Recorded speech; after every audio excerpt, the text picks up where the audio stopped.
పెళ్ళైనా పండగైనా వేడుక ఏదైనా పట్టు చీరల ప్రత్యేక వేదిక వారాహి సిల్క్స్.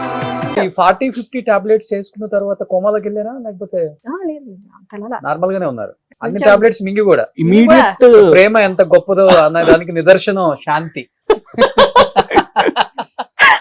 Like that. అది ఎందుకో మరి నాకు కానీ వదిలే అది నాన్నకు కూడా తెల్లారిన తర్వాత తెలిసింది. అలుపులు వామిటింగ్స్ అంతా అయ్యాయి కాబట్టి మేబీ అది మనకు అది టాబ్లెట్లు అలవాటు ఉండవు కదా. ఒక టాబ్లెట్ వేసుకుంటే అంటుంటాం కదా. సో ఆ రోజు ఏం చేశాను, ఆ టాబ్లెట్లు మింగడం, అరటిపండు తినేయడం. అరటిపండు ఏదో ఫ్రూట్ తినేసేసి అరిగిపోవాలని. డైజెస్ట్ అవ్వాలి అసలు టాబ్లెట్ చూడు అసలు మామూలు తెలియదు. తెలివితేటలు చూడు అరిగిపోవాలని. అడిగిపోవాలని అంట అది తినడం. సో అది ఎట్లా అయిందో తెలియదు. I vomited or something. అది నైట్ అంతా వామిటింగ్స్ అంతా అయినాయి అండ్ ఎవరికి తెలియదు. మార్నింగ్ లేచేపటికి I'm not opening my eyes అన్నమాట. బాగా ఇట్లా బ్లర్ అవుతాను. అది అప్పటికే అన్ని వామిటింగ్ అయిపోతే పోతాయి కదా.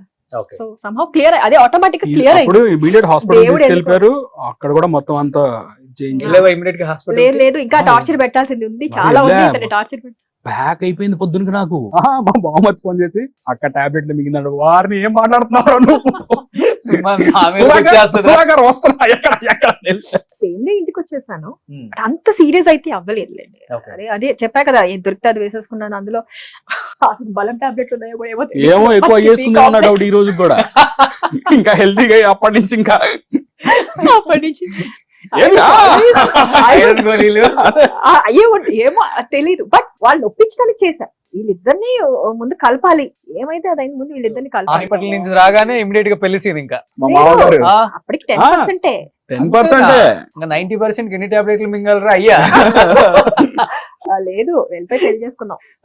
ఇంకా ఫైనల్ గా ఇది అవ్వలేదని చెప్పి ఇద్దరం వెళ్ళిపోయి పెళ్లి చేసేసుకున్నాం. లేచిపోయారా? ఆ తర్వాత సఖీ సినిమా ఇది నడిచింది మొత్తం. ఎక్కడికి వెళ్ళిపోయారు? కీసరగుట్ట. ఇక్కడే మన తెలంగాణలో. దగ్గరలోనే ఉన్నా. దూరం వెళ్తే మళ్ళీ తెలుసుకోలేరు కదా. అప్పుడు మొత్తం మనకు ఫ్రెండ్స్ బ్యాచ్ ప్రాబ్లం ఉండేది. ఏంటంటే మా వాళ్ళందరూ ఏం చేశారు అంటే చిలుకూరు ఎత్తుకారు.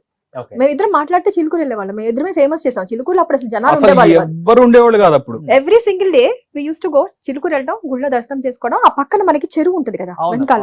అసలు ఆ చెరువు షాపులు ఏం లేవు. మేము కార్ పెట్టుకొని అక్కడ కూర్చొని ఆ ఫుడ్ గిడ్ అంతా లంచ్ అక్కడే వీళ్ళ అమ్మ మంచి వంటలు ప్రాన్స్ గీన్స్ అన్ని వేసి అద్భుతంగా ఉంటుంది. అద్భుతంగా చేసి పంపించేది క్యాసరోల్స్ లో. హ్యాపీగా మా మామగారికి ఏం తెలియదు పాపం. కీసరగొట్లో పెళ్లి చేసుకున్నారా? అందరు ఇక్కడ ఎదుగుతారని తెలిసి డౌట్ వచ్చింది. ఇక్కడైతే దొరికిపోతాను. మా బావమర్తి ఇప్పటికే అంటాడు, బావా కారు వేసుకొని మనకి చిలుకూరు వెళ్ళాము, నువ్వేమో చక్కగా ఇటు వెళ్ళిపోయావు కేసరగొట్ట. ఓ డాడీ కూడా వచ్చేసారా? లేదు లేదు చిలుకూరు కాదు, వీడు వాళ్ళ ఫ్రెండ్స్ అందరూ ఎతకడానికి వెళ్ళారు. లేవు కదా సినిమాలో లేదు లేదు అంత ఛాన్స్ మనం ఇవ్వంగా. అవి పెళ్లి చేసుకున్నాము.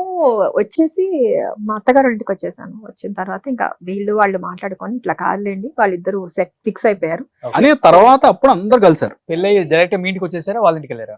మా ఇంటికి. మా అమ్మ నాన్న ఇలా చూసారు. మళ్ళీ మా బాబాయ్ వాళ్ళు వచ్చి ఇంటికి తీసుకెళ్లి లేదు అదే రోజు ఇంటికి తీసుకెళ్లి తర్వాత మాట్లాడుకొని అంతా మాట్లాడుకొని ప్రాపర్ గా గ్రాండ్ గా తిరుపతిలో అసలు ఈ రోజు కూడా చెప్పుకుంటారు. 150 మందికి రాత్రి 9:30 10 o'clock 150 మెంబర్స్ దర్శనం ఇప్పించారు. డైరెక్ట్ అంటే అప్పుడు చంద్రబాబు నాయుడు గారు సీఎం గా ఉండేవాళ్ళు. సో మామయ్య బాగా టీడీపీలో ఎక్కువ ఉండేవాళ్ళు కాబట్టి బాగా. తర్వాత మంచి ఇక్కడ సత్యసాయి కళ్యాణ మండపం శ్రీనగర్ కాలనీలో గ్రాండ్ గా రిసెప్షన్ చేశారు. మొత్తం అందరూ టోటల్ మామయ్య సర్కిల్ ఎంత మంది ఉన్నారో అందరు వచ్చారు. సీఎం దగ్గర నుంచి చిరంజీవి గారు, నాగార్జున గారు, మొత్తం అసలు పొలిటీషియన్స్ మొత్తం. మా ఫ్రెండ్స్ ఇప్పటికీ కూర్చొని అంటారు, ఎవరెవరిని చూడాలో కూడా అర్థం కావట్లేదు, ఇంత మంది వచ్చారు నీ పెళ్లికి, నీ రిసెప్షన్ కి. పీక్ లో ఉన్నారు కదా, పీక్ లో ఉన్నారు. మా wedding card it was like a book. అప్పట్లో బాపు గారు పర్సనల్ గా డిజైన్ చేశారు. ఆయన బాపు గారు డిజైన్ చేసి ఇచ్చారు. అది కూడా ఈ రోజుకి తేవాల్సింది నేను. వెడ్డింగ్ కార్డు ఉందా? ఓ సూపర్. నేను అది నాకు చాలా ఇది వెడ్డింగ్ కార్డ్స్ దాచిపెట్టుకుంటా అందరు పెళ్లిళ్ళు ఎవరైనా ఉంటే, ఎందుకంటే అవి గుర్తుండాలి మనకి. ప్లస్ బాపు గారిది చాలా పెద్ద వినాయిల్ వెనకాల సత్సాయి కళ్యాణం ఎంత ఉందో సీతారాములు అది వేసి ఇచ్చారు. పెద్ద వినాయిల్ పెట్టారు. బట్ ఇప్పుడు చింటూ అంటే ఏజ్ అయిపోయి ఇట్లా కనిపిస్తున్నాడు కానీ ఎంగిల్ ఎలా ఉంటారండి శాంతి గారు? అంటే నీ ఉద్దేశం ఏజ్ అయిపోయి ఇలా కనిపిస్తున్నాడు అంటే ఏంటి? Always handsome. He's always handsome. Okay. అంటాను నేను. నా కళ్ళతో చూస్తే నా కళ్ళతో నాకు తను తప్పితే ఇంకెవరు హ్యాండ్సమ్ గా కనిపించారు. ఫస్ట్ తనే కనిపించారు. ఇంత హ్యాండ్సమ్ కాబట్టి సిటీకి డాన్ అయ్యాడు. సీటికి డాన్ అయ్యాడంటే చెప్పడం చూడు, రేపు అందరు కళ్ళు పట్టుకొస్తారు. వాళ్ళకి అది ముందు పోలీసులు వస్తారు డాన్ ఏంటి, నేను ఆ డాన్ కాదు డాన్ అని చెప్పుకోవాలి.